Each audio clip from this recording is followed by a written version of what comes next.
Dr. Childers came to us from MD Anderson, where he focused on, you guessed it, HPV. And we're delighted to have him as our new partner, as an outstanding clinician. But the side that I wasn't aware of was his academic focus, which is the topic of today's presentation, on something that I think is at least for me, the biggest gap in knowledge after graduating from a fellowship. After all, aren't you curious how physicians get paid and compensated, and like how does that work, right? But the moment you get a job as an attending, you recognize that, yeah, there's a new currency here. It's called RVUs. It's a little black box. We just count the numbers. We don't know exactly how it's generated, why, what. So that's the focus on today's talk. Chris received his PhD in health policy and management from the UCLA Fielding School of Public Health during part of his residency training, I guess, at UCLA. So he has dived really deeply into this area, and he sits on the American College of Surgery committee related to general surgery coding, I believe, and as a RUC advisor in training. Is that right? Yeah. So that's the body that really provides direct input to CMS as far as where should the RVUs be set. So without further ado, Dr. Childers.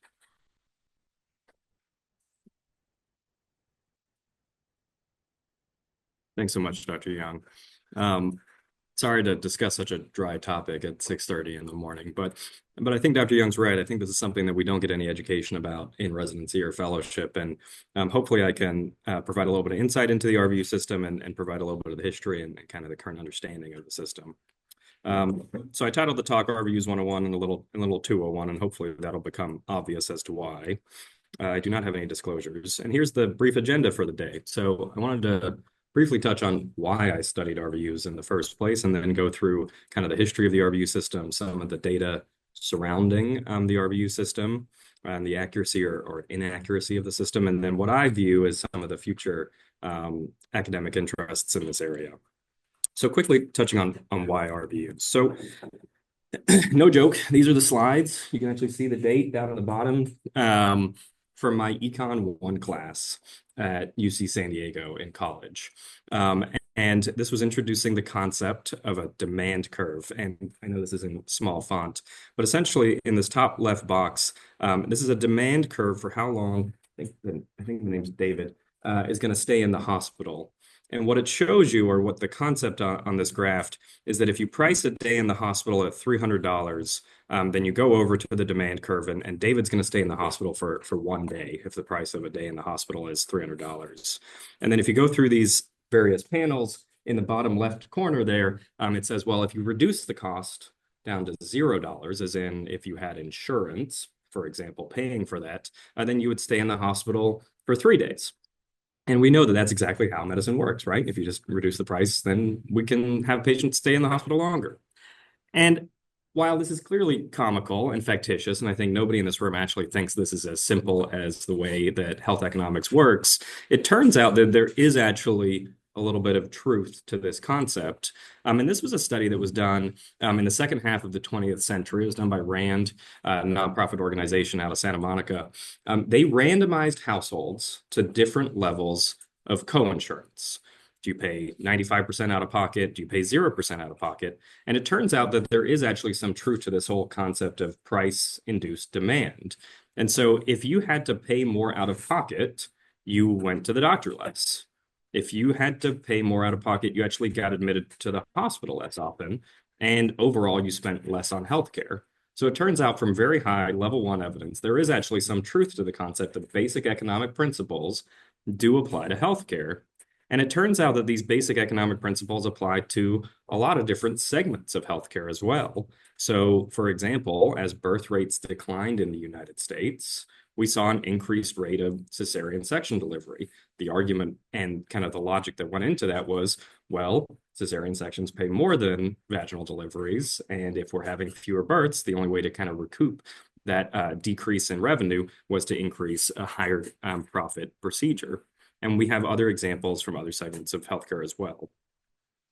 You've all seen some slide that looks like this, right? It's $4.5 trillion. I think we're now up to $4.9 trillion in 2023 that's being spent on healthcare in the United States. And this is like a totally unfathomable number to any of us. I don't think any of us can really conceptualize just how much money that is, almost 20% of GDP. But if you look at the breakdown, I think it makes it a little bit more manageable, and I think that it kind of conceptualizes things a little bit better. And so this is from Kaiser Family Foundation, and they break down kind of where is that $4.5 trillion going. And I think most of this makes sense to people in the audience. You know, hospitals take a large chunk of it.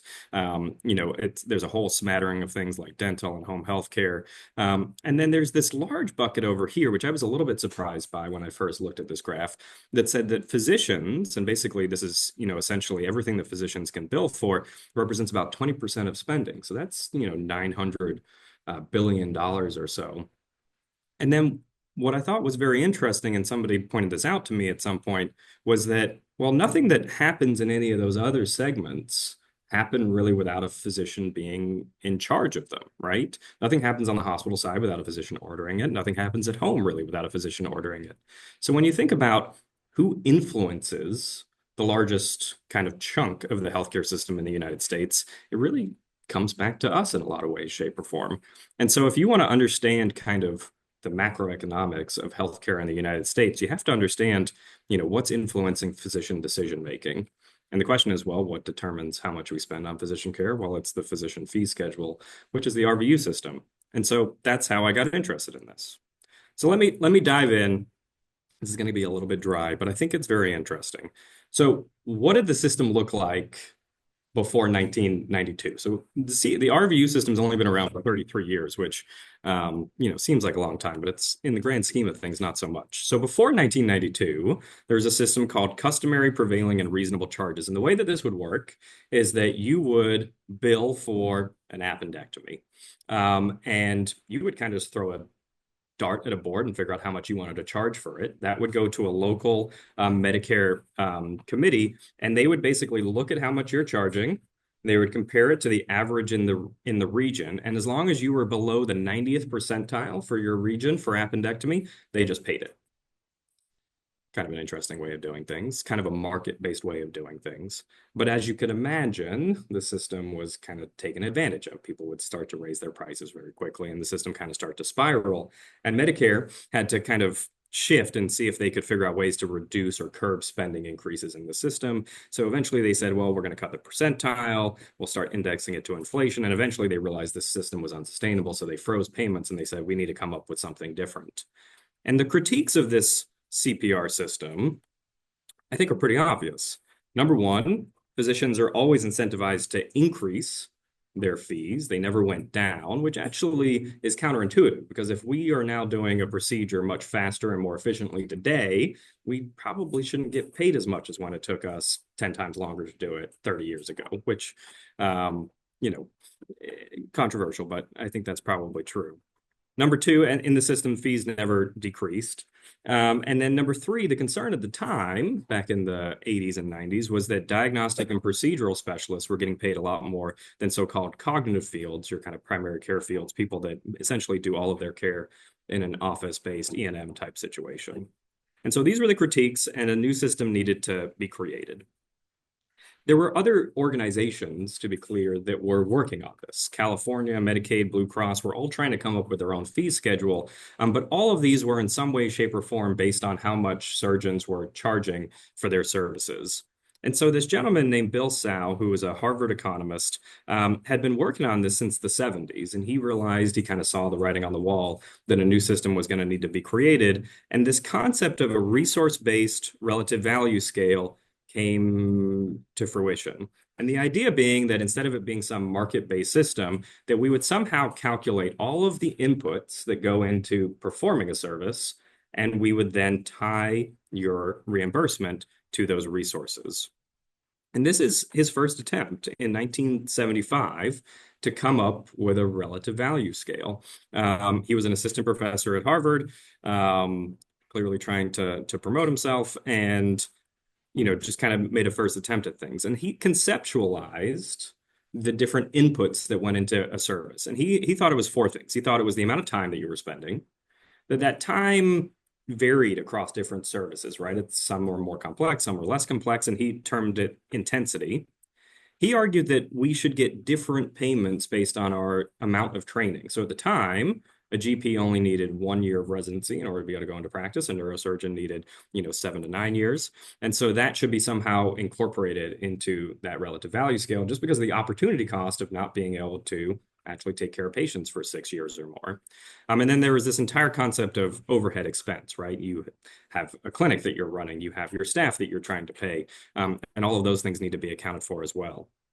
And so the way that he did this preliminary study was he took some existing data on procedure time, and that was skin to skin, surgical time. He did some interviews of some buddies in the Boston area and tried to get them to rank order procedures in terms of their complexity. He incorporated a level of training based on years of experience, and then practice expense. We're gonna save that for another grand rounds. And here is what they came up with for general surgery. Like I said, 1975. And I think that there are some interesting things on this table. I think the one thing which I find particularly interesting, and I don't mean to in any way, shape, or form offend my endocrine colleagues, but it's a reflection of kind of the time in which things were being done, right? So parathyroid exploration was considered the most complex and the highest complexity procedure at the time, relative to, APR that was beneath a total gastrectomy was several below parathyroidectomy. And it was just this concept that, things were more intense back then and things were more kind of mystical. This is obviously not what ultimately ended up getting incorporated into the RVU system. This was just kind of the first attempt. And, there was some interesting commentary in this 1975 article. For example, he mentioned that he had only interviewed, 25 of his buddies in the Boston area. And in the discussion, there was this kind of comical paragraph that basically said, we recognize that we only took, our buddies in Boston. It was kind of a small sample. It was non-random, but there's no really reason to think that we're biased unless we think physicians in Massachusetts see the world differently than others.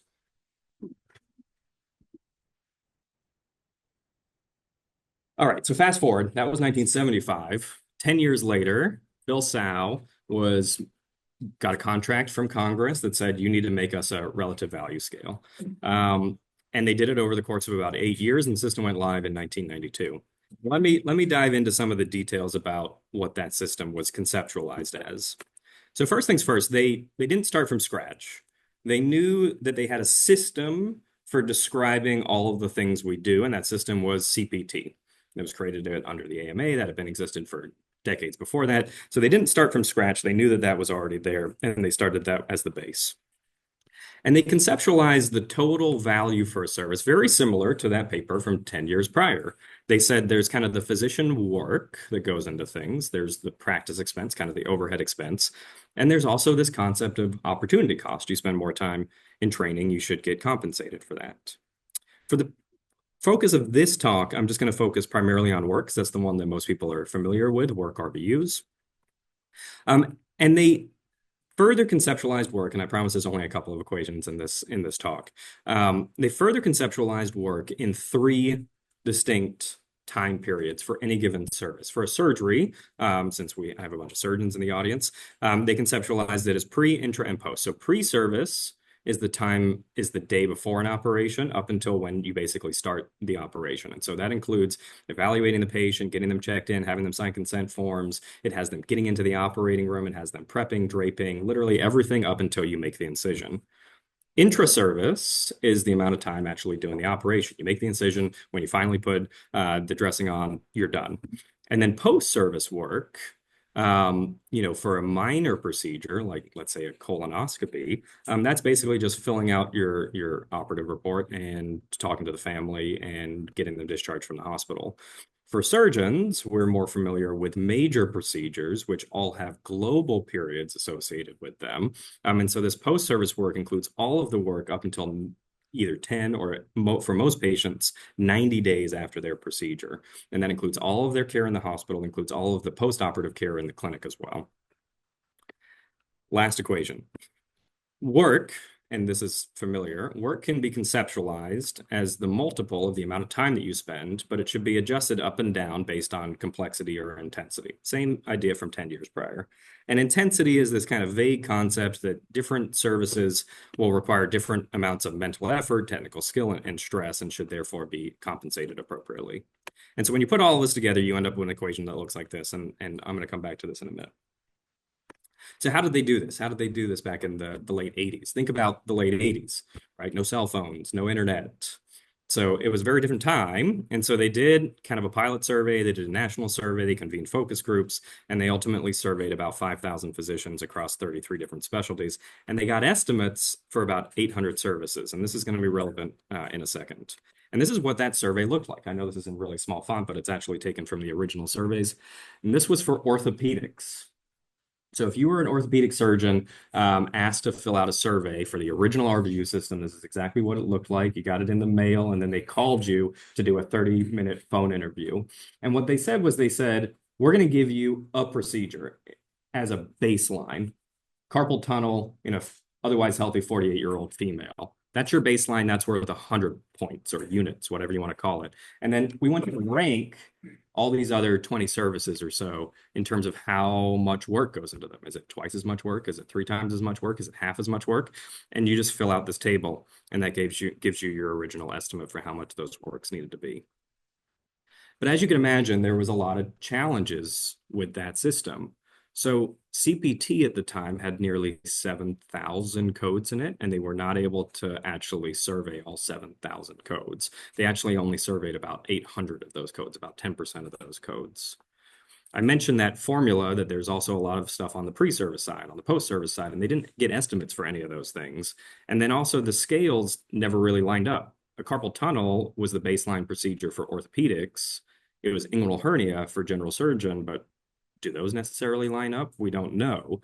And so they had to do a lot of kind of manipulation of this system. They used focus groups. They used some pretty rudimentary formulas to try to come up with estimates, but it was not perfect. A couple other things happened as they were trying to roll out this first system. They didn't like the way that the Harvard team had come up with estimates for practice expense, and so they threw those out and came up with their own ones. And by they, I mean what is now called CMS. They also didn't like this idea of opportunity cost. And so CMS never incorporated opportunity cost into the RVU system. It doesn't exist to this day. They only had estimates, like I said, for 800 codes. When they did some extrapolations, they were able to get a lot more, but they still didn't have estimates for about 1,000 codes in the system, even at the end of this 8-year study. And as you can imagine, when they posted this out to the world, they got a lot of feedback about the system, and people understandably were not too excited about it. And so the system went live in 1992, recognizing that it was not going to be perfect, but they needed to basically establish a committee that could then be in charge of figuring this out into the future. And so they came up with what's called the Relative Value Scale Update Committee, or the RUC, and it's housed under the American Medical Association. And so I'm not going to belabor the next 30 years, but that the RUC, working with CMS, has done a variety of different things over the last 30 years. They tried to do kind of these 5-year reviews where they reviewed every code and came up with new estimates. The reality of that was obviously not very feasible. You can't review 7,000 codes in a 1-year period. And so a lot of that was just hand waving. They did eventually incorporate an actual kind of resource-based practice scale. They eventually added professional liability, which many of you have probably heard about back in 2002. And they've switched to a system of kind of continuously reevaluating codes. And what I want to do is I want to dive into what that system looks like today. And I wanted to give a couple of examples of things that are maybe relevant to people in the audience. So what does it look like? How do you get you say your code is undervalued? How do you get that code in front of this committee? How do you get it to change its valuation? And so there's kind of 3 ways for a code to end up in front of this committee. So the first way is CMS can request any code get evaluated at any time. And that is an increasingly common way for codes to end up getting evaluated. The RUC itself as a committee, has a few kind of checks and balances to try to identify codes that maybe need to be reevaluated. So if a code, for example, was usually done on an inpatient setting, but now it's almost always done on an outpatient setting, that might be a good code to get reevaluated because the amount of work that's going into it has changed. And then probably the most common way now for a code to end up getting valued is that a new CPT code is created, often by industry, because industry has some new technology. They want to get a CPT code. And so they will bring forward their evidence for that technology. They'll say, we want a new CPT code. And then once that CPT code gets created, you need to assign RVUs to it. So lots of different ways that a code can get up for review. The specialty society that primarily does that procedure, and sometimes that's multiple specialty societies, are then responsible for determining whether or not they do want to move forward with trying to reevaluate it. And sometimes they'll say, no, no, we think it's fine. The RUC may or may not agree. And then let's just say, for the sake of argument, that they do want to move forward with creating a new valuation. And so that's going to go through a survey process. And I'll describe that in a second. That survey will then, the results from that survey will then end up back at the committee. The committee will make a recommendation. The recommendation goes to CMS. CMS either says yes or no, or they adjust it. And then it becomes part of the fee schedule. And they're about 2 years ahead. So like right now, they're working on 2027 and 2028 CPT codes. So a couple examples of how this happens for things that might be relevant to folks in the audience. Modified radical mastectomy went up for review in 2019. It was identified internally through what was called a site of practice anomaly. And the idea being that they have access to Medicare data and they can see that maybe those codes are no longer being performed on the inpatient side, they're primarily being performed on the outpatient side. And so that's how it got identified. It had never been updated since 1992. It still had its same valuation, and that valuation was about 18.23. And so the RUC panel identified it. They sent it to American College of Surgeons, ASBRS, and said, you have to reevaluate this. And they said, okay, we'll put together a survey. And this is what the survey looks like. They have a basic vignette for kind of your typical patient, 68-year-old with advanced disease, needs a modified radical mastectomy. They then have to come up with this really long description of everything that goes into taking care of that patient. And it's broken down into all the categories that we've talked about: pre-service, intra-service, post-service. You can imagine there's a little bit of strategy with this. If you're trying to come up with how long it takes you to do things, if you have a really long vignette, then maybe your estimates might go up. And then what they do is you've given you all this information. They then give you about 20 similar procedures, kind of in the same family or close by. And they ask you to pick one that you think it's closest to, most similar to. And those can either be within your own discipline or they can be outside of your discipline. They ask you to come up with some estimates for how long it takes you to do all of these things, how long it takes you for skin-to-skin time, how many days do they stay in the hospital, how many times do you see them in the clinic. They ask you to say, is this more or less intense compared to that procedure that you picked? But ultimately, the only question that really matters in this entire survey is the very last question on the survey, which says, come up with an estimate of work, and just come up with something ranked to 2 decimal places. And here's what the survey results look like. And so, like I said, they sent it to a random sample of American College of Surgeons. They sent it to a random sample of breast surgeons. They ultimately sent it to 2,100 or so people, and they got responses from 89. So this response rate is about 4%, which is actually pretty good for these surveys. They need to have, in order for it to be a valid survey, 30 responses. Unless it's an extremely high volume code, like something over 1 million, in which case they might need 100 responses. This first question is, how often does that person perform this procedure?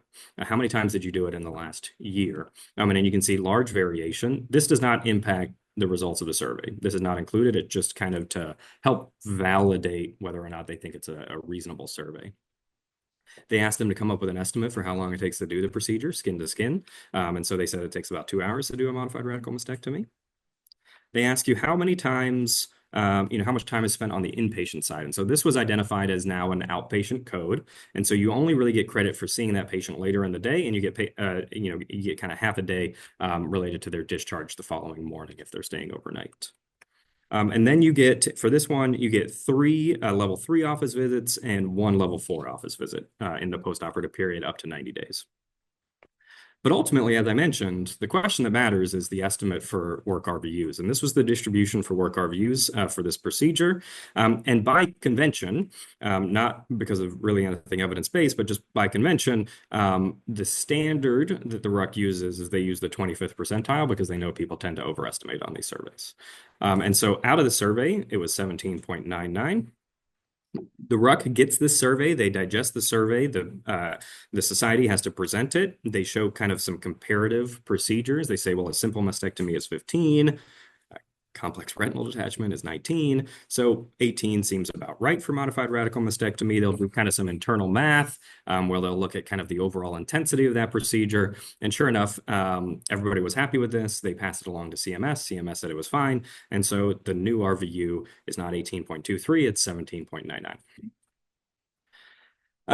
All right, let me tell you one more example that might be relevant to a few of the surgeons in our audience. So in 2022, CPT Group created 2 new add-on codes for HIPEC, for the perfusion portion of HIPEC that did not have codes that existed beforehand. And so before that, you would have to basically just say what you did, and you'd have to find some crosswalk for a procedure that maybe is similar in order to identify the RVU valuation. And I think that when possible, we try to have CPT codes to describe the kind of the gamut of things that we do. They tried to do a survey of this to come up with an estimate for work, and they didn't like the results because they were skewed way too high. We can talk about that. And so they did it again 2 meetings later. Here's the vignette. It's important to know that this is considered an add-on code, so it does not have any of that 90-day work associated with it. It's literally just something that you can add on to whatever your primary procedure is. And so they're saying, during the same operative session, after you've done your site of reduction, you're doing HIPEC, and you do it for 60 minutes. They sent this to a lot of different societies in order to be able to try to get their response. They sent it to the American College of Surgeons, to OB-GYN, they sent it to colorectal, all people that might do HIPEC. They sent it to 7,000 people, and they got 46 responses. The intra-service time basically had to be 60 minutes because you were describing literally only 60 minutes of work. So that was never going to be able to be changed. They asked them to come up with and if you look down at the bottom, there was no post-operative or pre-operative work because you're just getting paid for the 60 minutes of doing the perfusion. They came up with their estimate of work. 6.53 was the 25th percentile. And again, this is what they did, in the RUC meeting. They compared it to other add-on codes, which was, a lot of vascular procedures have add-on codes, open iliac artery exposure, et cetera. And so this one was about 6.5 and kind of fell in the middle there. And the other thing that they did, and I don't want to belabor this because it's a little bit technical, is they looked at this intra-service work per unit time. It's basically just a numerical measure of intensity of that procedure. And it was at 0.11 or so, which is actually quite high already. For example, the highest one in the entire CPT code system is 0.25, and that's when you're doing an emergent, literally like an emergency airway, and it only takes you 3 minutes, or takes you 10 minutes, and you get 3 RVUs for that, or injecting a drug into the eye. So very short, intense things are the only things that will have IWPUT significantly higher than this. So the reality was that, unfortunately, because of the way that the CPT code was generated, because it was an add-on code, that RVU valuation was never going to be much higher than 6.5 RVUs, just because of some of the technical ways that they measure things. There are, and I think everybody in this room has already identified these, there are concerns about the way that we update these codes, right? It's a really small sample. Who's the one responding to it? It's only going to be surgeons that do the procedure. They obviously are interested in having the RVU valuation go up for the most part, and so maybe they're a little bit biased. Societies generally try to only have codes that they think are undervalued end up in front of this committee. They try to hide their codes that have really good valuations, and I think most jarringly is there is no objective data that goes into this in any way, shape, or form. We're still relying upon a survey methodology that has no actual necessarily basis in reality. All right, so diving in, what does the data tell us about current RVU valuations? Are they accurate? Are they inaccurate? And I think that the best way to frame this is to go back to that original equation. the one that's probably the most obvious and probably the easiest one to conceptualize is this concept of intra-service time. So this is for us, this is skin to skin procedure time. This should be easy for us to figure out and look at from a research perspective. And this was one of the original studies that looked at that. What they did was they took operative logs from a single institution, or I think it was a couple institutions, and they compared them to the intra-service times that were kind of assumed in the RVU valuations. And sure enough, what they found was that for the overwhelming majority of these procedures, everything to the right of zero, the amount of time built into the RVU valuation was much higher than the time that was assumed than actually occurred in real life. And this was a RAND study done maybe 5 to 10 years later that did the exact same thing, where essentially what they found was that in general, operative times were shorter than what was being assumed into those RVU valuations. So most likely those intra-service times are biased. They're probably biased a little bit upwards relative to reality. What about this concept of intensity or complexity? Do we have any data about whether or not those valuations are accurate? Not really is the short answer. We tried to look at this a little while ago. And what we did was we back calculated, because there are no direct measures of intensity. You kind of just have to start with their RVU, use all of their numbers for time, and back calculate to this intensity value. And what we did was we did it for just NSQIP procedures. So, there's several hundred NSQIP different CPT codes. And we calculated intra-service intensity, and there's this huge bell curve of different intra-service intensities that are built into those codes. And what we did was we then looked at, do those intensity codes correlate in any way, shape, or form to like objective markers of complexity? And so we looked at things like complications, we looked at morbidity, things like that we could get out of the NSQIP database, which is certainly not perfect. But what we found was that there was absolutely no relationship between the heterogeneity in intensity and these complication rates. There was literally no relationship whatsoever. And just to give you a kind of a glimpse into what we have this giant bell curve. What are those procedures? What are those procedures that are sitting at either end of that bell curve? Well, it's actually a lot of procedures that we as surgical oncologists do a fair amount. And so up at the top are procedures that have really low intensity values built into them. And at the bottom are really high intensity value procedures. And I highlighted some of the ones that I think are relevant to the audience. So things like revision of ileostomy, diagnostic laparoscopy, all have extremely low intraservice intensity values. Remember, I talked about the HIPEC code having an intraservice intensity of 0.1. Well, these are, 100-fold smaller than that. And then at the opposite end of the spectrum, you've got some of the really high ones, things like superficial lymphadenectomy, hepatectomy left, hepatectomy right, really high intraservice intensity codes. But the thing I want to kind of draw your attention to is that when you look at all of these codes, why do they have such weird intensity values? Well, look at when they were last reviewed by the RVU update committee. The answer is essentially they haven't been. So we're still relying upon either 1992 codes or 1997 codes. And, just to be clear, the reason why these codes have not come up for review is because A, they're extremely rare in the grand scheme of things, but also because, HPB surgeons don't want these codes to get reevaluated, completely understandably. As a tangent, mostly just because Dr. Lee is now here, despite the fact that we were doing this research at UCLA, which is kind of a fun connection, we looked at an interesting thing about these kind of updates. Think about the committee that's doing this and the population that it's being done for. It's an AMA group that is doing this primarily for the Medicare fee schedule, but we know that RVUs are used by basically every payer. They're used by Medicaid. They're used by private payers. But the entire point of this is to do it for Medicare. And so think about it from the perspective of pediatric surgeons.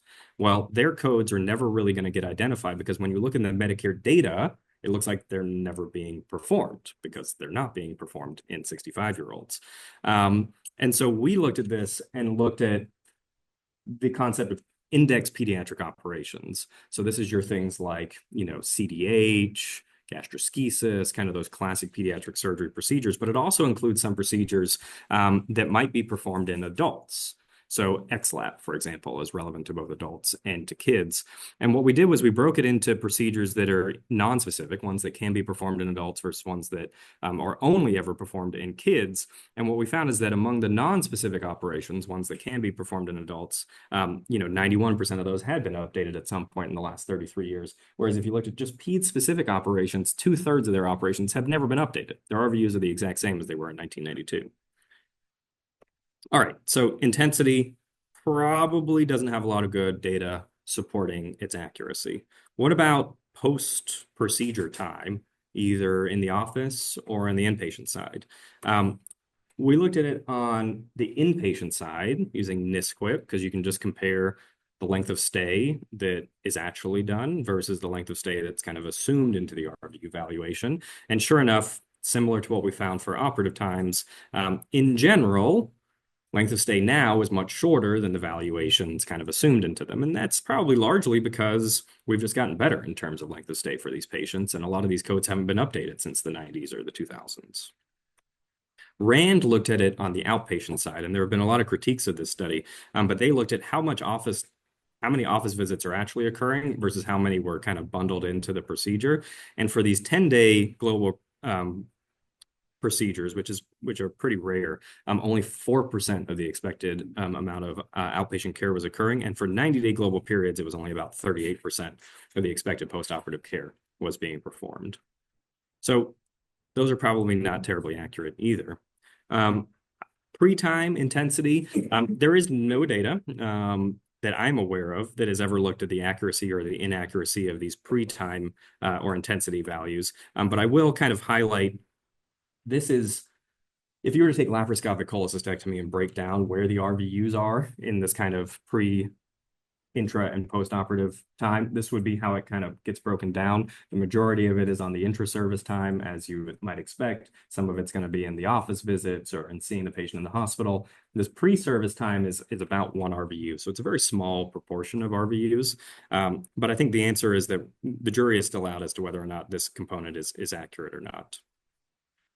And so how do we put all this together? So it seems like their system is maybe not tied to reality in terms of objective data, but does that matter, right? If they're all skewed in the exact same direction, then the entire system's just kind of skewed upwards or downwards. But there is some evidence that there is bias across disciplines, both within surgery. And so when we looked at this within different surgical disciplines, there was some suggestion that there was skew upwards or downwards across different specialties. There's also some bias across disciplines. And so this paper got a lot of press at the time, and it's still frequently cited in a lot of ongoing health policy discussions. And it was a very straightforward paper. They just looked at what they call cognitive services, which is just outpatient E&M visits. They looked at colonoscopy and they looked at cataract extraction, basically a procedure, a surgery, and kind of outpatient office visits. And they tried to figure out how much time was actually being spent on all of these things, just doing a literature review, and tried to figure out how does that translate into hourly revenue from Medicare. The impact is actually not that giant. I mean, hourly revenue, $77 compared to $121 at the top of the service. But the theme that came out of this was that Medicare and all payers are paying more for proceduralists and specialists than they are for so-called cognitive specialists. And that's gotten a lot of lay press. It's gotten a lot of catch out of things like CMS. So let's go back to those critiques of the CPR system. So the CPR system said, you have an incentive to increase your fees over time. That's not even an issue anymore because all of our charge masters are ridiculously higher than any payer is ever going to pay. So I would say that's definitely it's definitely still an issue, but it's not even close to being resolved. Fees never decrease. We've maybe made some progress in this area, but I think from the modified radical mastectomy one, you'll see that there's a lot of gamesmanship that goes into this process. And we went from 18.23 RVUs to 17.99 RVUs, despite the fact that you went from, a 7-day length of stay to an overnight recovery. So in general, fees are not going down. And if they are, it's generally in very small increments. And what about this whole concept of the system paying more to diagnostic or procedural specialists compared to cognitive ones? This is just the reality of compensation in the United States today. If you are a neurosurgeon, you're going to, on average, across the country, make nearly 4 times as much as if you're a pediatric endocrinologist. And so there is still this stark difference in terms of salary expectations in this country. And so I would argue that it's still an issue. I don't know what the appropriate number should be, to be clear, and I don't want to venture a guess, but it's still an issue. As a result of kind of that paper that I was talking about that kind of signifies that specialists are getting paid too much, and also because of just the data I showed you about salaries in general, there's been a lot of push from primary care organizations, from leading voices in health policy, from CMS to change the system. They think, and probably rightly so, that primary care physicians are underpaid. This is why medical students don't want to go into primary care. This is why our system is terrible and takes horrible care of patients, because we don't have the best and the brightest going into primary care. That's the argument. And it's pervasive, and there's nothing you're going to be able to do to change that narrative. And as a result of this narrative, CMS has done actively a lot of things to try to shift money away from proceduralists and surgeons towards primary care fields. And these are just a few examples of what's happened in the last just 4 years of those efforts. Everybody knows that in 2021, we no longer had to document our 12 RVUS systems. You didn't have to have all your physical exam. Everybody thought that was a win, right? It's great that we can reduce our documentation. The real reason for doing that had nothing to do with easing our burden of documentation. Is because there was a collaborative effort to increase the RVUs for E&M codes. And this was the way to get everybody on board with doing so. And so there was a large increase in the RVUs assigned to E&M codes on the outpatient side. The same thing happened on the inpatient side in 2023. You hear about all these G codes, right? What are G codes? G codes are codes that are created by CMS and completely bypass the AMA process. They don't get valued. They don't go through any physician organization. They are just created unilaterally by CMS. So G2211, which you all get prompted on every single time you're filling out a note, came from CMS as a primary way of shifting money towards primary care fields. And the latest one this year, and we have no idea what the impact of this is going to be, is there was a shift in the way that we primary care providers can bill for advanced primary care management services. And so now, for the first time in history, primary care providers can bill a capitated amount to CMS. So they can basically say, I have these 1,000 patients that are all part of my panel. I'm going to bill a monthly rate just for having them as part of my panel, whether or not the patient is actually seen or not, which is something that has not ever been done before in fee-for-service Medicare. And what is the impact of these different efforts? How successful or unsuccessful have they been? Well, we don't really know is the short answer. This is probably the one paper that has looked at it with any rigor. And what they showed, and this was very early data, this was just looking at 2021 after those office visits went live. And this is showing how did that shift in terms of Medicare payments to different specialties. And I would argue that if the goal was to shift money between specialties, I think they did a pretty good job. Family practice saw a large increase. General surgery, radiology, cardiology, all specialist fields got a haircut. But I think what you'll see is that these policies are blunt, and they maybe create incentives that don't shift things the way they thought they would. For example, ENT and dermatology, which see a lot of patients on the outpatient side, also got a huge bump, which is probably not what they intended with this policy. And so actually, when you look at, if you break this down in terms of specialists versus kind of primary care fields, the difference was only about a 2% difference. It was only about a 2% difference. This impacted surgeons more than just the cost shifting that we saw on the previous page. And so we looked at this last year. And so what is less well known, I talk about global periods, right? You see a patient 3 days in the hospital, you see them 4 times as an outpatient. All of those codes are the same E&M codes that you use for seeing patients in the outpatient world. Historically, every time those E&M codes got updated, let's say their RVU for a level 4 visit went from 2 to 2.5, your RVUs for all of your surgical procedures also went up because you have 2 or 3 of those visits built into your RVU evaluation. And so historically, every single time that's happened, all of the surgical RVUs have gone up as well. Well, in 2021, CMS said we're not going to do that. And so when you see a patient for a postoperative visit, a level 3 postoperative visit, you're getting paid less now than when you see that patient not in a surgical period, which most people aren't aware of. And this had significant financial shifts to surgeons. And this was us just looking at it for 1 year. And it really hurt ophthalmology, orthopedic surgery, and general surgery. And so what do I view as kind of some future directions and some future questions that I'm personally interested in, that I think that health policy may or may not be interested in? So the first thing, we kind of skipped over this concept of CPT, right? They assumed back in 1992 that CPT was the right way of describing procedures. And I would argue that it probably is not. So right now, in the current system, there's about 7,300 CPT codes that have some RVU assigned to them. There's only 20 of these codes, by the way, that account for 50% of spending out of Medicare. And here they are. The ones I want to highlight are in red. These are all E&M codes.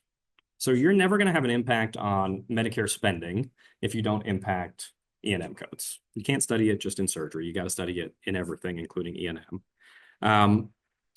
The other codes on here are kind of interesting, and I don't think many people realize. So one of them is that G439 code that I mentioned. So, oops, sorry. That was created by CMS. It now accounts for over $1 billion in spending, and it's not gone through any physician organization to be vetted.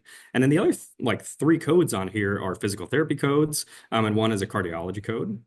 And the other thing that I think is kind of worth noting on this graph is that 3 of these codes, despite the fact that we're spending over $1 billion each year on them, haven't been updated in nearly 20 years.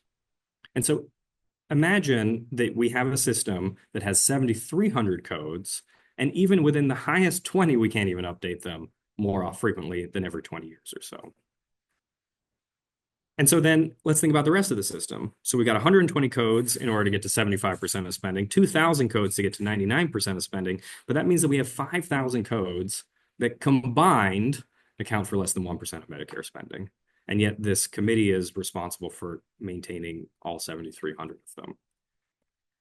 William Sal, the father of this system, wrote in his original paper, or his final paper, I guess I should say, in 1992, he said CPT was not designed for payment purposes, and it does not have a conceptual basis for classifying, defining, and coding the number of physician services. And he thought, and I think this is still true today, of the 4,500 surgical CPT codes, 1,300 are devoted to orthopedic surgery, including 186 codes for procedures to the hand alone, whereas there are less than 13 primary codes for neurosurgery and less than 80 codes for all E&M services used by every specialty.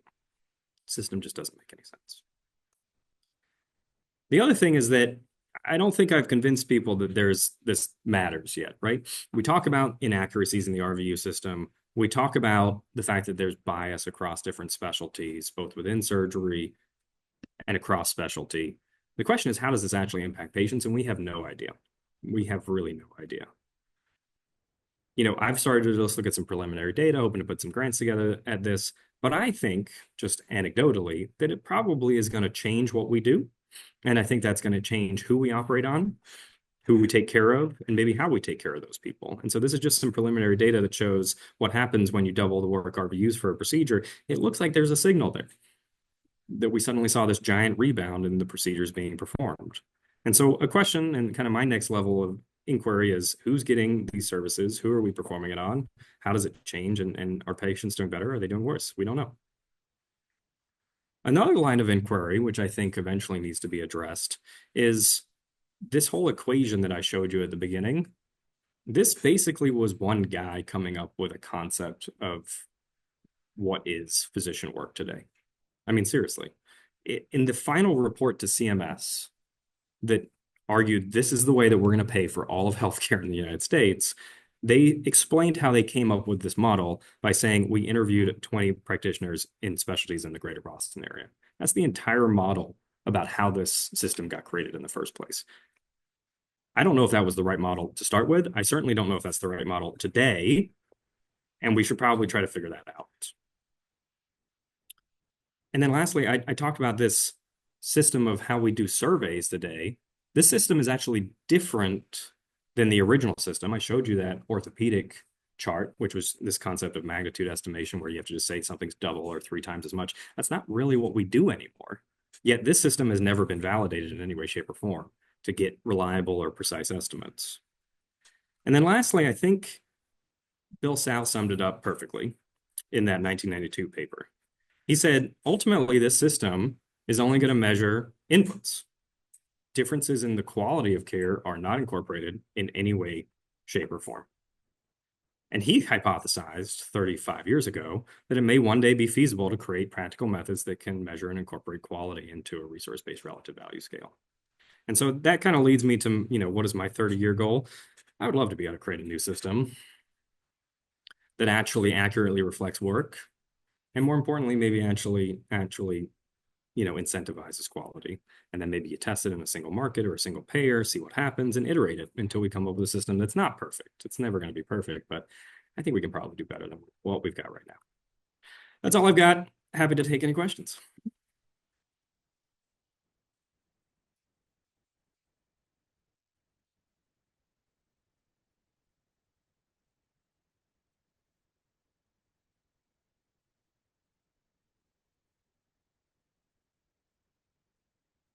There's a question later. I should do that. We don't have a microphone. We talked. I'll grab it. So ask the questions and you'll repeat them. Yes, I can do that. I'll ask a question up here. So Dr. Childers, that was terrific. And I have a comment and two questions. And I bet there's going to be a lot of questions because you've elevated most of us in our knowledge of what's going on and how we get paid. My comment is in this accuracy aspect or the lack of accuracy. I have some experience with going to the RUC. And in cardiothoracic surgery, there's a database that has 6 million cardiac surgery patients with exact skin-to-skin time, exact days of hospitalization, et cetera, that when that was presented to the RUC was stated that it could not be used because it was too accurate. And therefore it was unfair to be compared to all the other specialties who are using survey data for that same information. So when there is accurate data, that's not even desired. So you talked about HIPEC. There is a huge impact on HIPEC that's hitting this year. It has an impact on our surgeons that do HIPEC, the division that employs those surgeons, and the department, and the budgeting that goes to the hospital. Maybe you can comment on how that happens and what you know of the HIPEC change from 2024 to 2025. My second question is, there is an effort by CMS to actually eliminate the global period and unbundle all of those services that are currently bundled in a global period for our major operations that some surgical specialties like and many others don't. And what you think of that impact would be for the people in this room. Yeah, lots to discuss there. So a couple of comments. So one, STS database is a great example of what they always have terminology for everything. They call it an extant database, I think is the language that they like to use. So ultimately, the STS database is one of the few, I think there's only about 5 recognized databases that the RUC will allow now objective data to be used in survey in addition to the survey estimates to come up with valuations.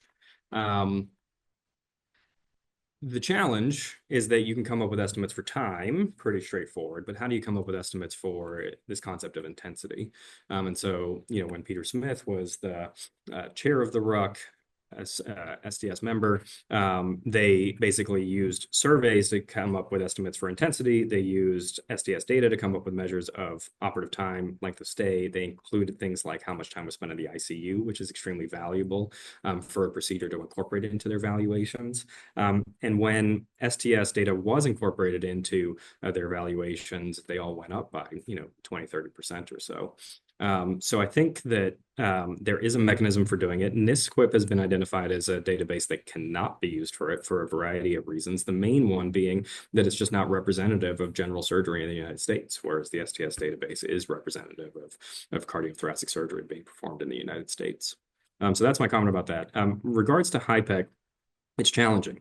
In some ways, you want your codes not to have, you kind of want your codes either to not have a CPT code, or you want them to not have a valuation associated with them if you can figure out some sort of a crosswalk that's going to be beneficial. Once you have a CPT code and it then gets valued, it's stymied by whatever the system is that gets created here. The example that we deal with on the HPB section is distal pancreatectomy. There is no laparoscopic or robotic code for distal pancreatectomy, so we just have to do a crosswalk to open codes. And the RUC and working with SSO and ACS has expressed interest in coming up with a minimally invasive code for distal pancreatectomy. But the concern is that if you bring forward distal pancreatectomy, do you also have to worry about Whipple procedure, which generally has a favorable RVU evaluation associated with it? Do you have to bring up the entire family of pancreas operations in general? And the SSO has understandably said we don't want to bring that forward. Once you have a CPT code, once it has a valuation, you're kind of hamstrung because you can't say we're going to crosswalk it to something else because it does have a valuation and it's gone through the process. Unless the department wants to come up with some internal way of valuing things because they see the value from other perspectives. And then your last question, global periods. Yes. So this has been an issue ever since basically that RAND report came out that said that office visits are not basically being performed. There's a lot of critiques of that system, or critiques of that paper. The one example, the one empirical example we do have is about what happened with hernia surgery. So when hernia CPT codes were updated a couple of years ago, they all moved to a 0-day global period. Their valuations went down as a result of it. But there was a preliminary analysis that was just published in JACS a few months ago where they did a single institution study and they looked at how many RVUs they were basically making before and after. And they found some interesting findings. The one thing which I thought was especially interesting is that those patients are being seen in clinic more often than they were pre-global period disappearing. And actually, as a result of that, the RVU value, the actual RVUs being generated within that one department were the exact same as they were pre-procedure. And so I think this is the main reason why CMS has not pulled the trigger on doing the global periods. They kind of tease it every few years, but it really hasn't gone anywhere, is that the impact of the budget is completely unknown what would actually happen, how it would change surgeon behavior. They've also now, as a result of that paper I was talking about, devalued all of our post-operative care. And so they're worried, right? Everything we do is a level 5 visit, right? And so now if you're doing 3 post-operative level 5 visits, but your RVU before only had 2 level 3 visits, and those were level 3 visits on the old system, now suddenly you're paying more for the same post-operative care. So I think there's a big concern, and I'm not too worried that they're actually going to do that because I think that I could end up backfiring. All right, we have time for one quick question. We're about 1 minute away. So if someone has a quick question, otherwise we'll stop there.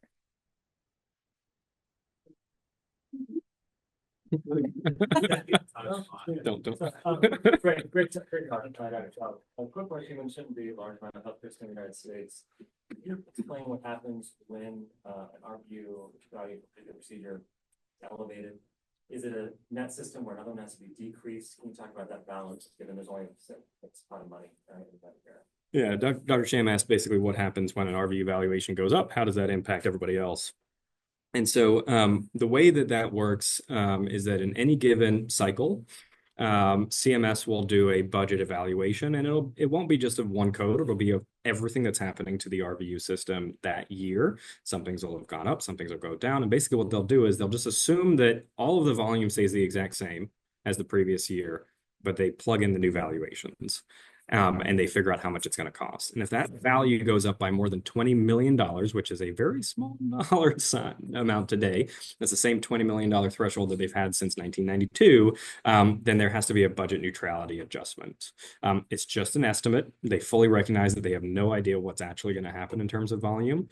And so the biggest impact, just to that point, we mentioned in 2021, all of the E&M codes for the outpatient side went up. And so a budget adjustment had to be made. The entire system went down by 10%. The conversion factor went down by like $3.50 in that 1 year.